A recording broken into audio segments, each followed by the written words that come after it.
Despite its volatile political past, Chile is a stunning example of what can happen when a country embraces economic freedom.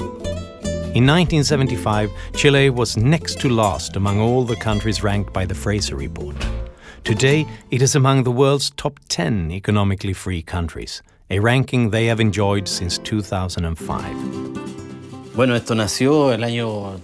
This idea was born as a result of our family's initiative to do something together to try to escape poverty. De surgir un poco de la pobreza. That's how we created this company. This partnership between brothers that started little by little. Poco a poco. John Hernandez grew up in a small Chilean village. He went to work on a beekeeping farm to learn the trade. And after 5 years, he, his two brothers and sister pooled their money to invest in their own beekeeping business. We walked into a business without knowing what to expect from the future. They would concentrate on honey production and pollination services for local farmers. Their business slowly began to grow, and eventually the bee farm could support their many growing families. Then, in 2005, there was a sudden decline in bee populations, jeopardizing crop pollination around the world. Nearly 1/3 of human food requires pollination from bees. Since then, the crisis has only worsened, with 1/2 or more of the bee population dying. The bee health situation was very bad, so we got serious about our professionalism. We were no longer peasant beekeepers that we were at the beginning. We had to turn our company around and incorporate technology, and to do that, we had to hire experts and bring them from abroad so we could be taught how to save our bees. We trained ourselves and educated our workers. But maintaining the health of his bees was not going to grow the business. John needed a new source of income. His research led him to a large French bee producer in desperate need of new hives. John's company began exporting queen bees and even full hives to France. Since Chile has one of the most open trade policies in South America, implementing this new source of income was not difficult.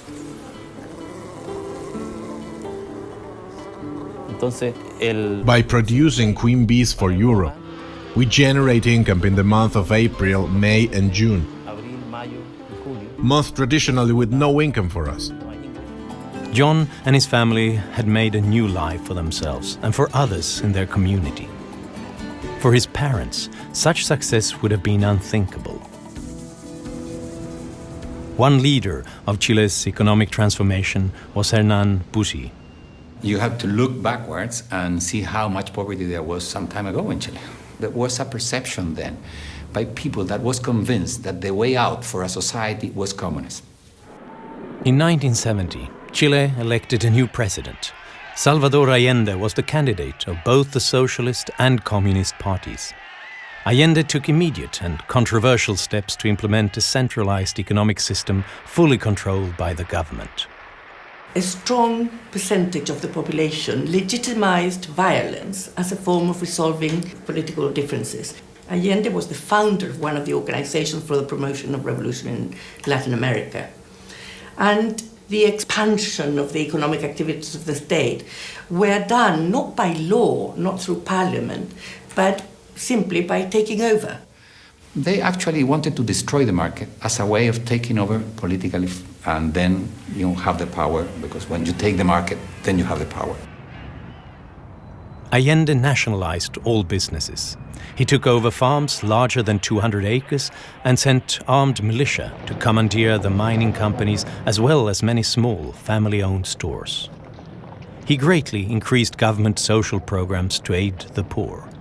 But the economy was in chaos, and his government could not fund the programs they had created. In just 1 month, inflation soared to 22%, and in 1973, Chile's Supreme Court unanimously denounced Allende's actions as unconstitutional. In September of 1973, General of the army, Augusto Pinochet, led a coup d'etat against the Allende government. As the army moved in, Salvador Allende committed suicide. In less than a day, a military junta controlled Chile, and Pinochet was proclaimed president.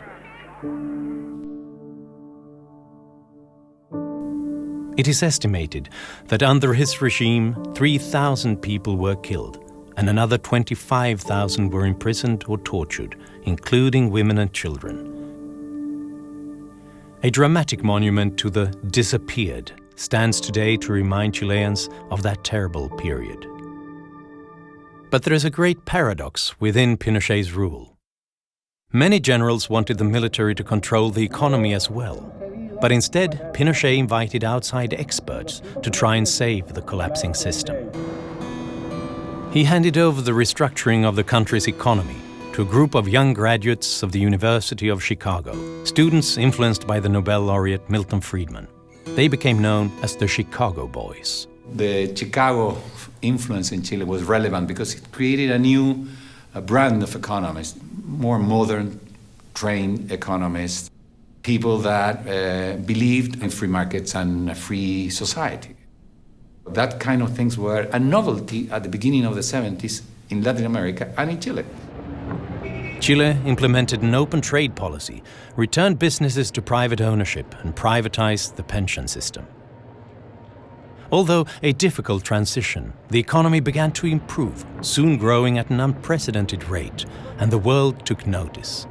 Competitive imports mean Chilean manufacturers have to raise productivity and quality or go to the wall.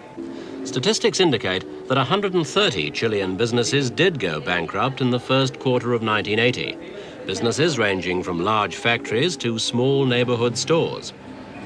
But at the same time, there are indications that industrial and agricultural production nationwide is slowly increasing. There is no shortage of customers for the wide range of goods on sale at reasonable prices. Although economic freedom had been achieved, political freedom would not be realized until 1991.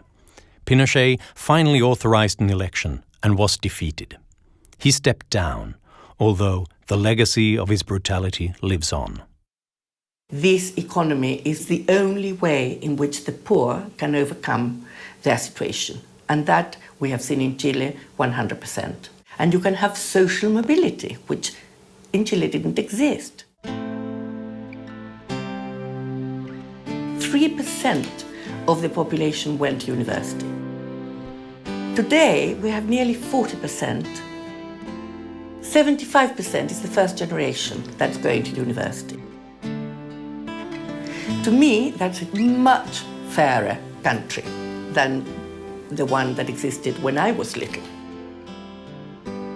Over the past 3 decades, Chile has transformed itself. Its poverty rate was then 40%. Today, it is 14%. Extreme poverty in Chile has dropped from 16% to 3%. And now, there are several independent programs designed to promote and support entrepreneurial activities among the poor. Veronica Crerso is a participant in one such program. My name is Veronica Crerso, and my microfactory is Fibras Diseños de Hogar. We manufacture loom, weaved, and felt objects. We make rugs, throws, and cushions. And we are planning on making curtains and sheets in the future, all home decor. Veronica and her family live below the poverty line in Viña del Mar, in an encampment of simple homes. Electricity is unofficially taken from the street. Water comes from the community cisterns, and there is no sewer system.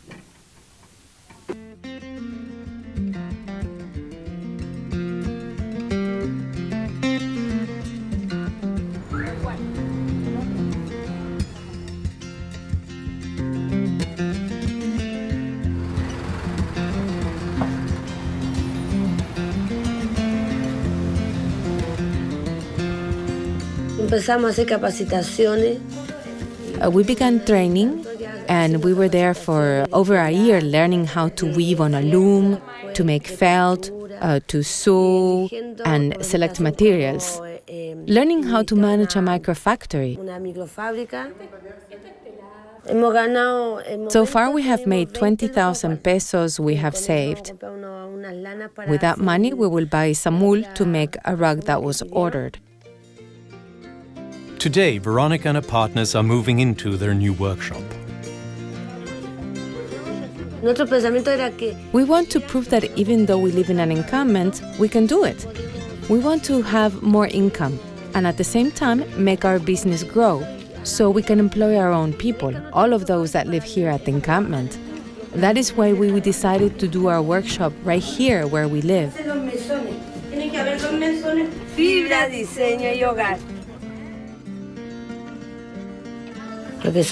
We have 3 children we have to send to school, and we have to make efforts for their sake.